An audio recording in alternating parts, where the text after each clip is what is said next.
Here is the math message for lesson 7-5. It says, last week, Tamika practiced the trumpet for 2/3 hour each day. What was the total number of hours she practiced? So you might be thinking, well, we don't know how long she practiced. So you have to be careful because sometimes word problems, they try to trick you. It says last week. So they're talking about over the span of a week, how long did she practice? And we know that a week is 7 days. So it's asking you if she practiced 2/3 of an hour each day, and she did that for 7 days, how many total hours did she practice? So if you were to write this as a multiplication fact, you would get 7 times 2/3. So this represents the number of days she practiced, and this represents how long each day. So I'm going to show you a few strategies of how you could have solved this, and you're going to check against whatever you did at home and see if you did it a different way or you did it one of the strategies that I showed you. So what I'm going to do is I'm actually going to split my board here in 4, and hopefully I have enough room to show you all the different strategies, and I'm going to kind of zoom in. Okay, so for the first strategy, we're going to be talking about understanding. Oops, forgot I was still in my shape tool.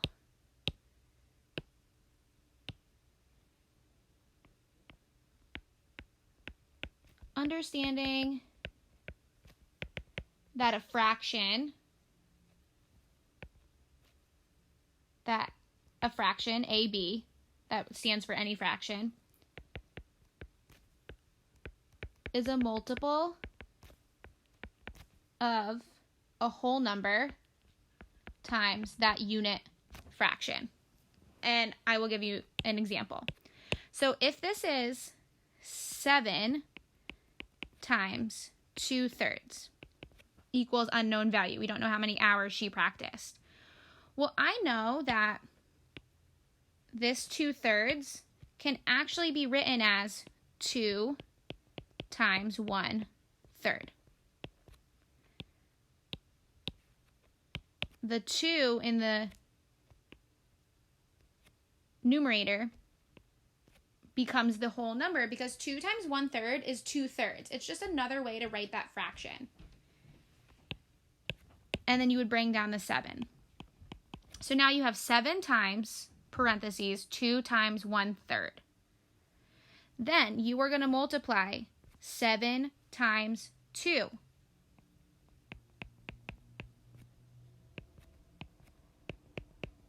Times 1/3. Oops.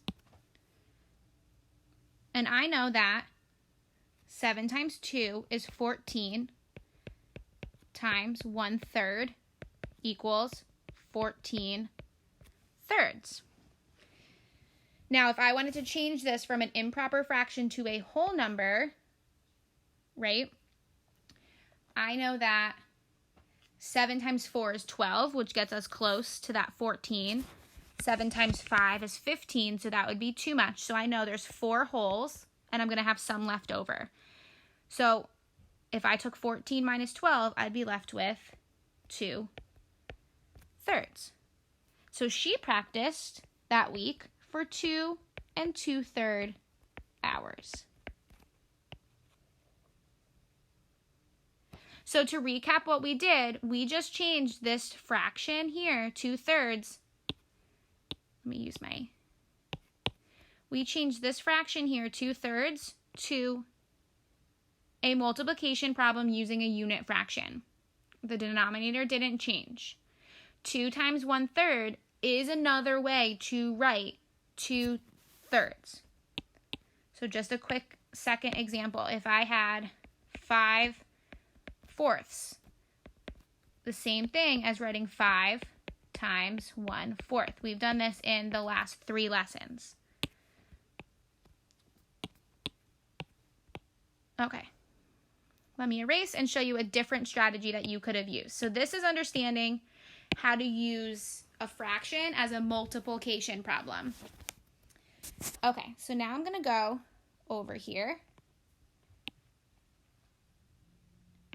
And I am going to use repeated addition.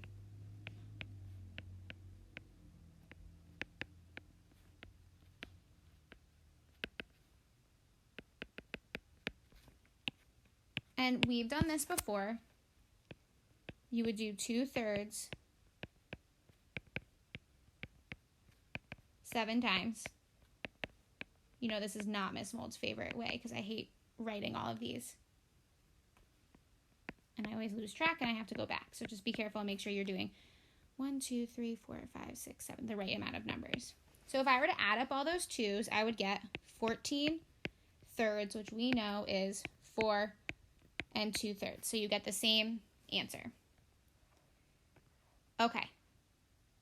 Strategy number 3.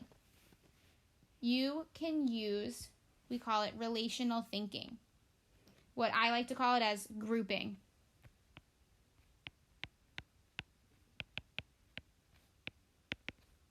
Grouping by wholes.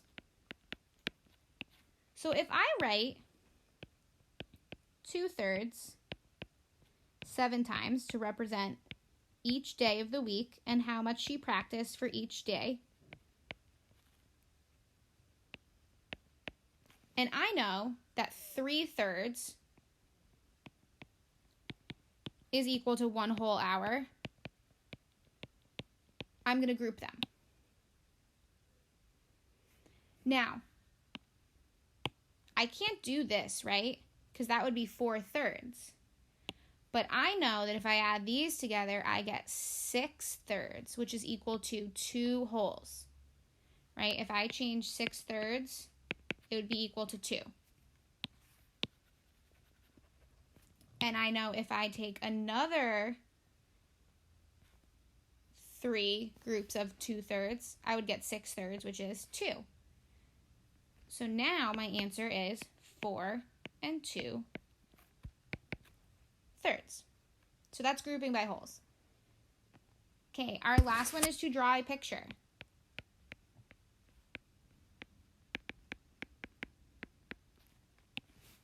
So what I would do is draw a picture of the fractions. So I know that my denominator is 3, so all of these need to be split up into thirds. And this 1 bar represents 1 whole hour. Now, I'm going to do this 7 times.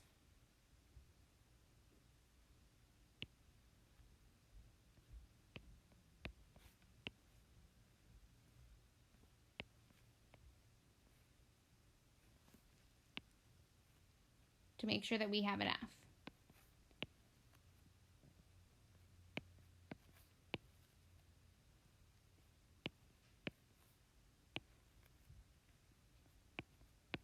Okay, so I know on Monday, she spent 2 of those thirds practicing. Then on Tuesday, she spent another 2/3 practicing. On Wednesday, she spent another 2/3 practicing.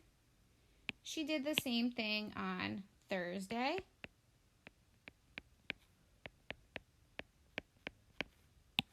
And on Friday. Because each of these boxes represents 1/3. And every day she did 2/3. That's why I'm doing 2. And then on Saturday. And then finally she did the same thing on Sunday. And if you notice, I have 1, 2, 3, 4 whole hours and 2/3. So your answer is 4 hours and 2/3. So we are going to do more examples of how to multiply a mixed number by a whole number in the next couple of videos.